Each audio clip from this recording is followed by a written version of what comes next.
नमस्कार, स्वागत है आपका कृषि दर्शन में। आपके साथ मैं हूं अंजल सिंह। महामारी की स्थिति में भी हमारे किसानों ने कृषि के क्षेत्र में महत्वपूर्ण योगदान दिया है। इसीलिए हम किसान भाई बहनों के लिए समर्पित इस कार्यक्रम में लगातार मना रहे हैं आज़ादी का अमृत महोत्सव। आज के कार्यक्रम में सबसे पहले हम आपको बताएंगे कि किस तरीके से हमारे किसान खाद्य प्रसंस्करण से लाभ ले सकते हैं और कैसे मनाया जा रहा है खाद्य प्रसंस्करण सप्ताह, ताकि हमारे किसानों के आर्थिक विकास को बल मिल सके। इसके साथ ही आपकी मुलाकात करवाएंगे सफल महिला उद्यमी से और बताएंगे आपको अंत में रबी सीजन के लिए किस तरीके से एमएसपी को बढ़ाया गया और ऐसे कैसे हमारे किसानों की आय में वृद्धि हो सकती है। तो चलिए शुरुआत करते हैं आज के कृषि दर्शन की। सबसे पहले बात करेंगे विज्ञान और किसान की, उसके बाद कृषि स्टार्टअप और अंत में दिखाएंगे फार्मिंग इंडिया। कृषि दर्शन की शुरुआत करते हैं विज्ञान और किसान से। खाद्य प्रसंस्करण एक बहुत ही बड़ा उद्योग है और कोई भी व्यक्ति इससे जुड़कर अपने कारोबार को बढ़ा सकता है। इस क्षेत्र में महिलाओं की भी अच्छी खासी भागीदारी देखी जा रही है। तो आइए जानते हैं खाद्य प्रसंस्करण के बारे में विस्तार से हमारी इस रिपोर्ट में।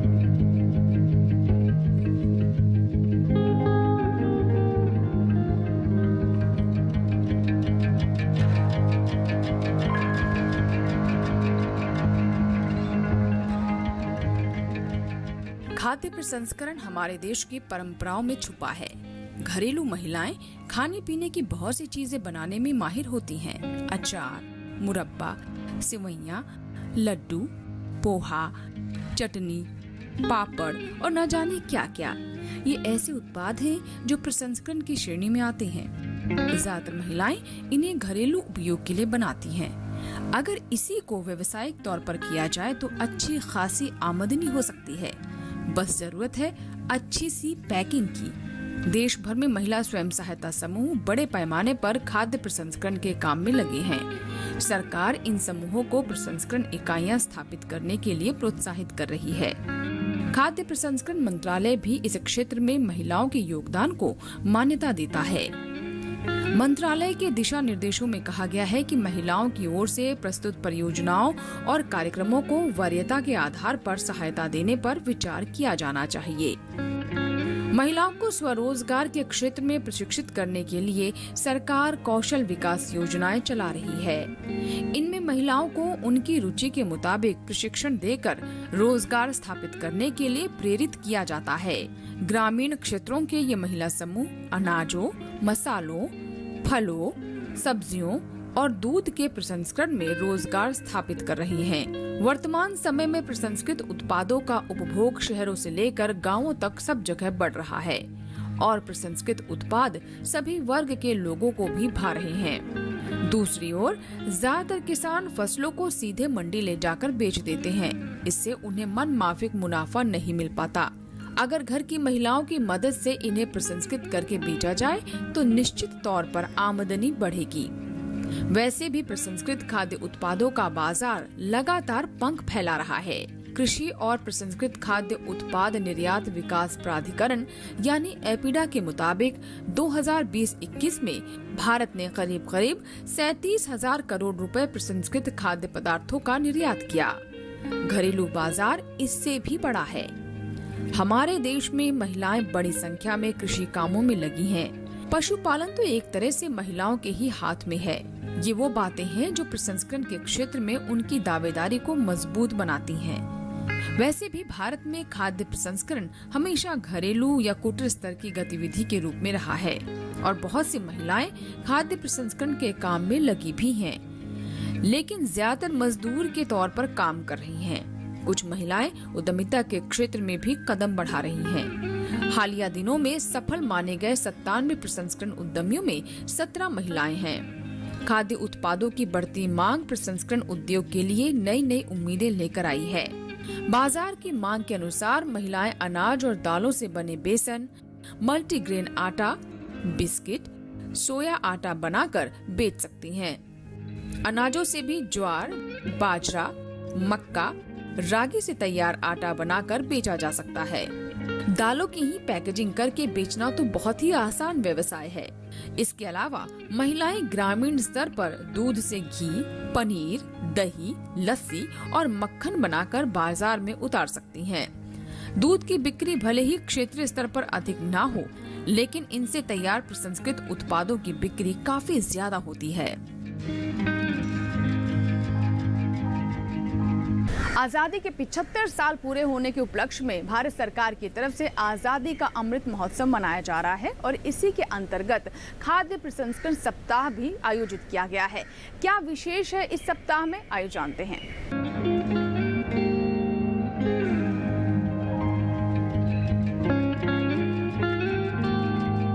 खाद्य प्रसंस्करण सप्ताह के अंतर्गत देश भर में कई तरह के कार्यक्रम आयोजित हो रहे हैं। मिसाल के तौर पर उत्तराखंड के अल्मोड़ा में खुबानी प्रसंस्करण और मूल्य संवर्धन व्यवसाय पर एक वेबिनार आयोजित हुआ। ये आयोजन प्रधानमंत्री सूक्ष्म खाद्य उद्यम उन्नयन योजना यानी PMFME के तहत किया गया और इसका आयोजन खाद्य प्रसंस्करण मंत्रालय और उत्तराखंड के उद्यान एवं खाद्य प्रसंस्करण निदेशालय की ओर से हुआ। दूसरी ओर राजस्थान में PMFME योजना के तहत स्वयं सहायता समूहों के 173 सदस्यों के लिए 61,33,000 रुपए दिए गए। ये रकम सीड कैपिटल के रूप में प्रदान की गई। खाद्य प्रसंस्करण उद्योग राज्य मंत्री प्रहलाद सिंह पटेल ने प्रधानमंत्री किसान संपदा योजना के अंतर्गत all season fruits and vegetables का उद्घाटन वीडियो कॉन्फ्रेंसिंग के जरिए किया। मंत्रालय ने messrs Sai all season fruits and vegetables की एक परियोजना को 9 करोड़ 36 लाख रुपए अनुदान के रूप में दिए। इसमें 1000 टन का सीए स्टोर, 250 टन की क्षमता का frozen store, processing line, IQF, vacuum freeze drying unit और फ्रीज ड्राई प्रोडक्ट के लिए पैकिंग लाइन की सुविधा उपलब्ध है। इसके साथ साथ प्री कूलर, कोल्ड रूम, छटाई ग्रेडिंग शेड की भी सुविधा है। यह परियोजना करीब 200 लोगों को रोजगार देगी और 300 से ज्यादा किसानों को लाभान्वित करेगी।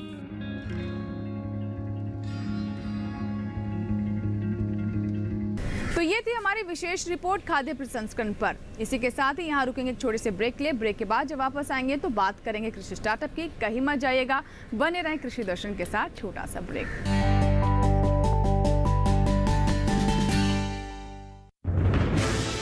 कोरोना वायरस के खतरे से बचते हुए फसल की कटाई, बिक्री, खरीद, नई फसल की जुताई और बुआई सुरक्षित हो सकती है अगर हम लगातार हाथों को साबुन और साफ पानी से नियमित अंतराल पर धोते रहें। नाक, मुंह को मास्क, गमछे या कपड़े से ढक कर रखें। आंख, कान, नाक, मुंह न छुएं। आपस में 2 गज की दूरी बनाए रखें। मास्क और 2 गज की दूरी के मंत्र को अभी हमें छोड़ना नहीं है। फसलों की बुवाई एवं कटाई करते समय आपस में कम से कम 2 गज की दूरी बनाए रखें। फसल की कटाई करने के बाद छोटे छोटे ढेरों में इकट्ठा करें। कृषि के औजारों की समय समय पर सफाई करें। एक दूसरे के साथ औजारों की अदला बदली न करें। श्रमिकों के शौचालयों और हाथ धोने की जगह की ठीक से सफाई जरूरी है। बुआई, कटाई एवं मड़ाई के दौरान इस बात का ध्यान रखें कि इन स्थानों के आसपास कोई थूके नहीं। कंबाइन, हार्वेस्टर, थ्रेशर, जुताई और बुआई की मशीनों को इस्तेमाल से पहले साफ करें। मशीनों के इस्तेमाल से पहले और इस्तेमाल के बाद हाथ साबुन से साफ करें। वाहनों, बोरियों, थैलियों और पैकिंग के दूसरे सामान की साफ सफाई पर भी खास ध्यान दें। खरीद केंद्र पर आने से पहले किसानों एवं श्रमिकों की जांच। खरीद केंद्रों पर भीड़ न लगाएं एवं किसानों को बारी बारी से बुलाएं। गोदामों पर खरीदी हुई फसल को लेने में शीघ्रता करें ताकि किसानों एवं श्रमिकों को रुकना ना पड़े। कोरोना के खतरे से बचाव और अधिक जानकारी के लिए आरोग्य सेतु ऐप डाउनलोड करें। देश में खाद्य सुरक्षा के ये सिपाही भोजन की निरंतर उपलब्धता को सुनिश्चित करते हैं। किसान स्वस्थ रहें, तभी हम कोरोना वायरस से जीत पाएंगे, आगे बढ़ पाएंगे। किसान सबल, देश प्रबल।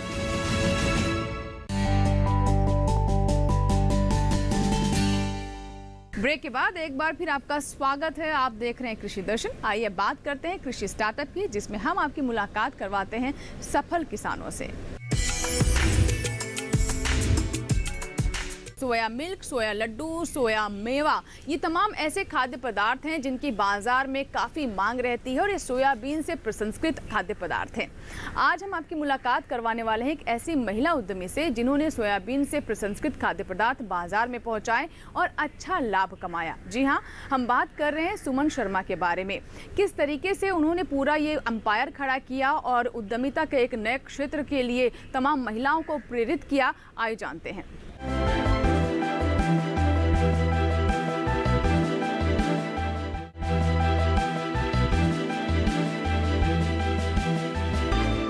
सुमन शर्मा कोटा राजस्थान की रहने वाली एक सफल महिला किसान हैं। वो एक मध्यम कृषक परिवार से ताल्लुक रखती हैं। उनके संयुक्त परिवार में पति के अलावा 8 सदस्य हैं। सुमन शर्मा ने अपनी पढ़ाई स्नातक तक पूरी की है।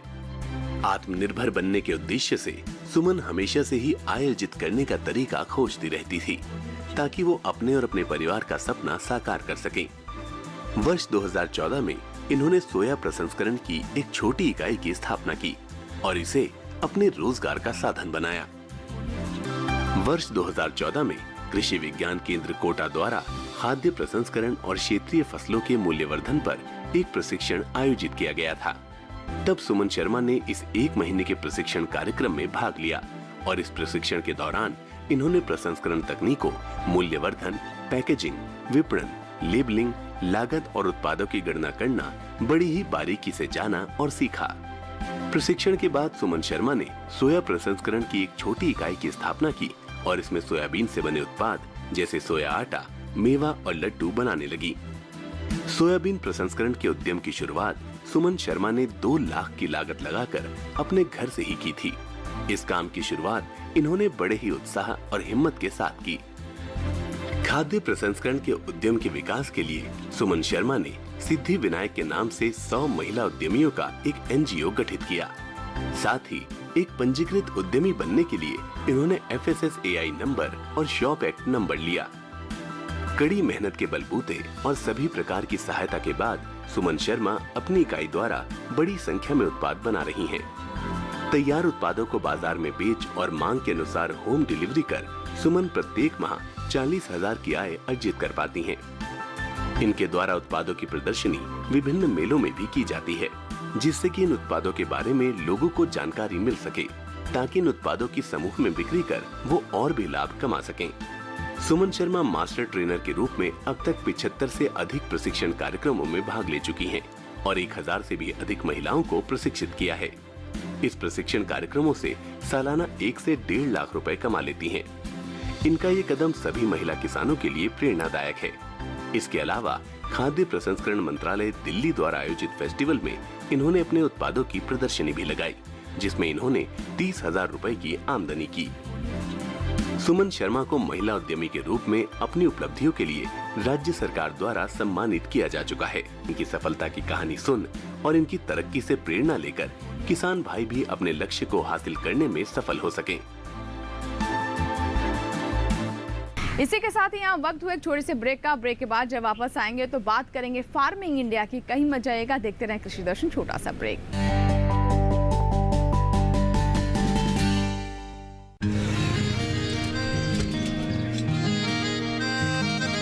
क्या बात है भाई, आजकल तो काफी खुश नजर आ रहे हो। क्यों ना हो, अब मैं ऑर्गेनिक खेती जो कर रहा हूँ ये पूरा प्राकृतिक है, ऑर्गेनिक है। इसमें हमारे खेत, हमारी फसल और हमारी जेब सब फायदे में होते हैं और इसमें लागत भी कम है। जी हाँ, आप भी ऑर्गेनिक खाद का प्रयोग करें, अपनी फसल और मिट्टी को तंदुरुस्त बनाएं और आपकी आमदनी में इजाफा करें। अधिक जानकारी के लिए किसान call centre toll free number 1800-180-1551 पर कॉल करें और लॉग ऑन करें kisan.gov.in और farmer.gov.in। कृषि और किसान कल्याण मंत्रालय द्वारा किसान हित में जारी। किसान भाइयों गांठ बांध लो, गांठ बांध लो। बहुत बहुत है काम की, समृद्धि के पैगाम की। मिट्टी मिट्टी के मिजाज को समझो, मिट्टी के हर राज को समझो, मिट्टी की तुम जांच कराओ, मुफ्त सॉइल हेल्थ कार्ड ले जाओ।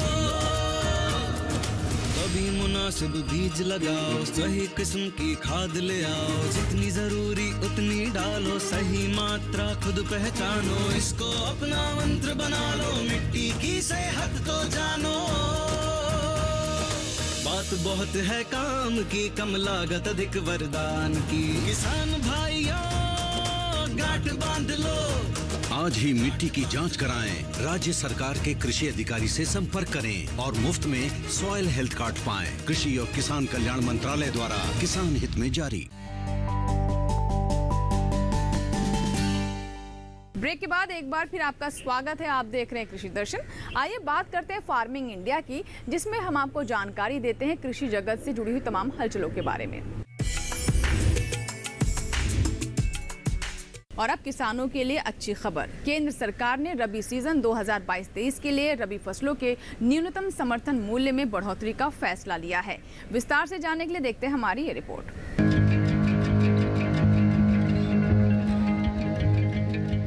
केंद्र सरकार फसलों के न्यूनतम समर्थन मूल्य यानी एमएसपी में हर साल बढ़ोतरी कर रही है।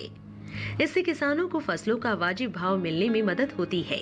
रबी विपणन सीजन 2022-23 के लिए कई फसलों की एमएसपी में अच्छा खासा इजाफा हुआ है। मसूर और कैनोला यानी रेपसीड और सरसों में सबसे ज्यादा 400 रुपए बढ़ाने की सिफारिश की गई है। यानी इस बार किसानों को मसूर का भाव 5,500 रुपए मिलने वाला है, जो पिछले सीजन में 5,100 रुपए था। इसी तरह कैनोला और सरसों की एमएसपी 4,650 से बढ़ाकर 5,050 रुपए कर दी गई है। चने की एमएसपी 130 रुपए बढ़कर 5,230 रुपए हो गई है। पिछले साल ये 5,100 रुपए थी। गेहूं में 40 रुपए बढ़ाए गए हैं और सरकारी एजेंसियां 1,975 की जगह अब 2,015 रुपए के भाव पर गेहूं खरीदेंगी। जौ में 35 रुपए की बढ़ोतरी की मंजूरी मिली है। पिछले साल 1,600 रुपए की एमएसपी वाली जौ को सरकार अब 1,635 रुपए में खरीदेगी। कुसुम के फूल की नई एमएसपी 5,441 रुपए होगी। पिछली बार ये 5,327 रुपए थी। इस तरह इसमें 114 रुपए की बढ़ोतरी दर्ज की गई है। सरकार ने किसानों को लागत की 1.5 गुना एमएसपी देने का वादा किया था। नई एमएसपी के बाद गेहूं, कैनोला और सरसों के भाव 2 गुने हो जाएंगे, जबकि जौ, चना और मसूर की एमएसपी भी लागत के 1.5 गुना से कहीं ज्यादा पहुंच जाएगी।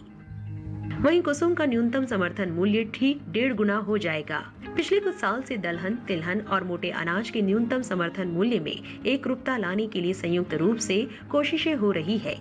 इसका मकसद इन फसलों का रकबा बढ़ाने के लिए किसानों को प्रेरित करना है। सरकार ने 2018 में प्रधानमंत्री अन्नदाता आय संरक्षण अभियान के नाम से एक अम्ब्रेला स्कीम का ऐलान किया था। मकसद था किसानों को उपज का लाभकारी मूल्य दिलाना। इस स्कीम में 3 उप योजनाएं शामिल है। 1. मूल्य समर्थन योजना, 2. मूल्य न्यूनतम भुगतान योजना और 3. निजी खरीद और स्टॉकिस्ट योजना। और आइए बात करते हैं सोशल मीडिया अपडेट्स के बारे में, जिसमें हम आपको बताते हैं कृषि जगत से जुड़े हुए ट्वीट्स के बारे में। सरकार ने एक बार फिर देश के किसानों के हितों को सर्वोच्च प्राथमिकता देते हुए अहम फैसला लिया है। सरकार ने मार्केटिंग सीजन 2022-23 के लिए राबी फसलों की एमएसपी यानी न्यूनतम समर्थन मूल्य में जबरदस्त वृद्धि कर दी है। एमएसपी में ताजा बढ़ोतरी से अब किसानों को गेहूं, रेपसीड और सरसों की उत्पादन लागत पर 100% तक का रिटर्न मिल सकेगा। 2013-14 में गेहूं की एमएसपी 1,400 रुपए प्रति क्विंटल थी। सरकार ने अब इसमें भी 40 रुपए प्रति क्विंटल की बढ़ोतरी कर दी है। अब गेहूं की एमएसपी 2,015 रुपए प्रति क्विंटल हो गई है। चने की एमएसपी 2013-14 में 3,100 रुपए प्रति क्विंटल पर थी। अब 130 रुपए प्रति क्विंटल के इजाफे के साथ चने की एमएसपी 5,230 रुपए प्रति क्विंटल निर्धारित कर दी गई है। 2013-14 में मसूर की एमएसपी 2,950 रुपए प्रति क्विंटल पर थी, लेकिन सरकार के ताजे फैसलों में एमएसपी में 400 रुपए की बढ़ोतरी के साथ मसूर की कीमत अब 5,500 रुपए प्रति क्विंटल कर दी गई है। 2013-14 में सरसों की एमएसपी 3,050 रुपए प्रति क्विंटल पर थी। सरकार ने अब इसमें 400 रुपए प्रति क्विंटल की बढ़ोतरी कर दी है। इसके साथ ही सीजन 2022-23 के लिए सरसों की एमएसपी अब 5,050 रुपए प्रति क्विंटल हो गई है। मैं देश के प्रत्येक किसान को इस बात का भरोसा देता हूं कि एमएसपी की व्यवस्था जैसे पहले चलती आ रही थी वैसे ही चलती रहने वाली है। इसी तरह हर सीजन में सरकारी खरीद के लिए जिस तरह अभियान चलाया जाता है वो भी पहले की तरह चलते रहेंगे। आज का दौर स्मार्ट फार्मिंग और स्मार्टफोन का दौर है। ऐसे में हम जानकारी देते हैं कि कौन कौन सी विशेष ऐप्स हैं जिन्हें डाउनलोड कर हमारे किसान खेती किसानी से संबंधित तमाम जानकारियां हासिल करते हैं। तो आइए बताते हैं आपको ऐसी ई-नाम ऐप के बारे में। National agriculture market e-NAM. National agriculture market यानी ई-नाम भारत सरकार द्वारा प्रवर्तित एक Akhil Bharatiya electronic trading portal है। नेशनल एग्रीकल्चर मार्केट कृषि जिन्सों के लिए एकीकृत राष्ट्रीय बाजार बनाने के लिए मौजूदा मंडियों को नेटवर्क करता है। इतना ही नहीं, ये ऐप का काम व्यापारियों द्वारा दूरस्थ बोली लगाना और किसानों तक पहुंच सुनिश्चित करना है। इसी के साथ साथ व्यापारियों के स्मार्टफोन पर किसानों और अन्य हितधारकों के लिए संबंधित जानकारी पहुंचाना भी इस ऐप के कार्यों में शामिल है। ई-नाम मोबाइल ऐप व्यापारियों द्वारा बोली लगाने की सीमित सुविधाओं और ई-एन-ए-एम पर व्यापार से संबंधित सूचना देने के लिए जारी किया गया है।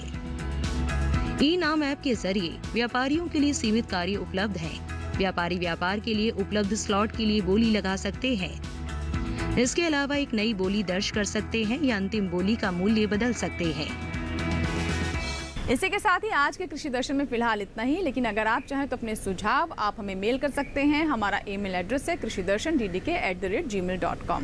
आप चाहें तो हमें पत्र भी लिख सकते हैं। हमारा पता है कृषि दर्शन, कमरा नंबर 58, CPC, दूरदर्शन, खेलगांव, नई दिल्ली 110049।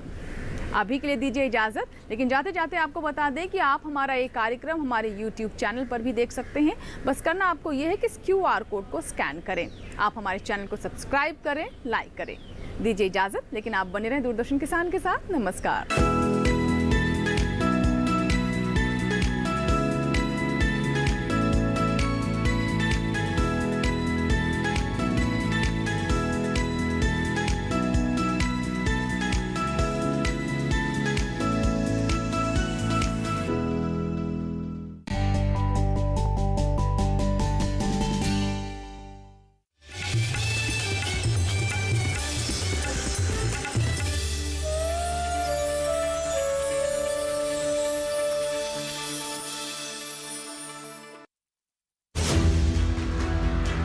बदलते मौसम में हो रहा है वायरस का ट्रिपल अटैक।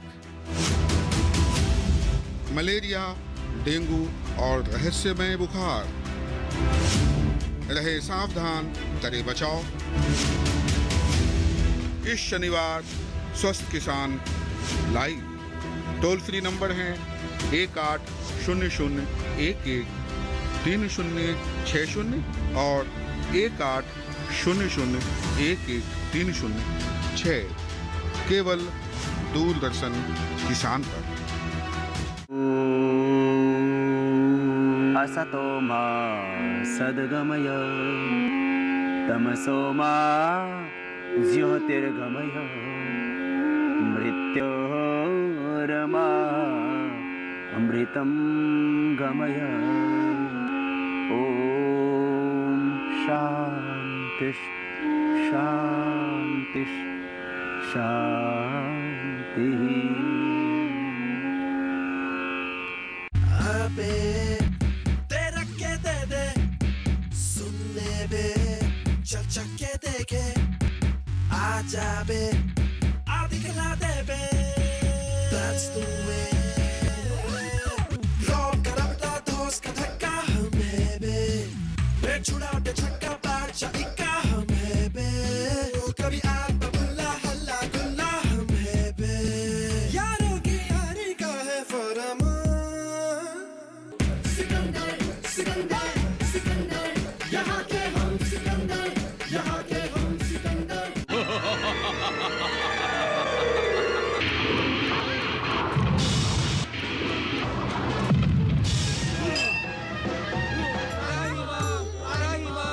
हमारा यहाँ प्रकट होना ही इस बात का प्रमाण है कि दुष्ट को उसकी दुष्टता का दंड अवश्य दिया जाएगा।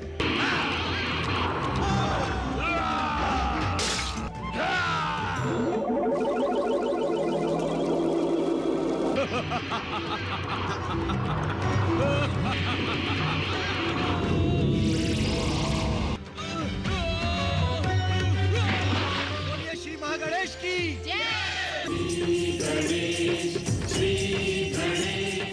अरे इनसे मिलिए इन्हें जानिए, हरचंदपुर में सबसे न्यारे सबसे प्यारे कौन?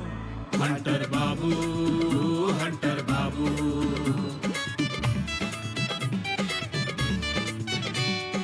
मुझे इनकी बोली वाणी है लड़ना भिड़ना आदत इनकी, रगड़ मिटाना चाहत इनकी, अपने पे रखते काबू। हंटर बाबू, हंटर बाबू। अबे तेरा के दे दे सुनने बे चल चक्के देखे आजा बे आ दिखला दे बे। That's the way। रॉब का रबड़ा दोस्त का धक्का हमें बे, पेट छुड़ा दे छक्का बादशाह इक्का हमें बे, कभी आग बबुल्ला हल्ला गुल्ला हमें बे, यारों की यारी का है फरमान। सिकंदर सिकंदर सिकंदर यहाँ के हम सिकंदर, यहाँ के हम सिकंदर। चाहने होने के फर्क का नाम है जिंदगी, पाँव ज़मीं पर रहे हौसला आसमां छुए, पाँव ज़मीं पर रहे हौसला आसमां छुए, इस जज्बे का नाम है जिंदगी। कलेक्टर बहू रिश्तों की अजब कहानी है, वैसे तो सदियों पुरानी है, मंज़र जादू नगरी के, हैरत वाली कहानी है। ये दो दिनों की दास्तां, फलक ज़मीं की है ज़बां, वो तो है ख्वाबों की बनी।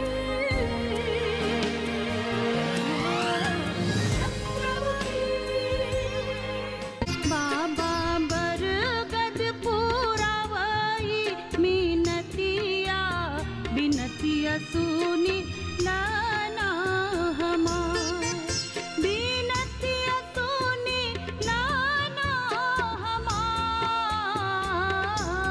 बाबा बरगद पुरावाई बिनतिया, मिनतिया सुनी लाना हमार। गोरी तेरा गाँव बड़ा प्यारा,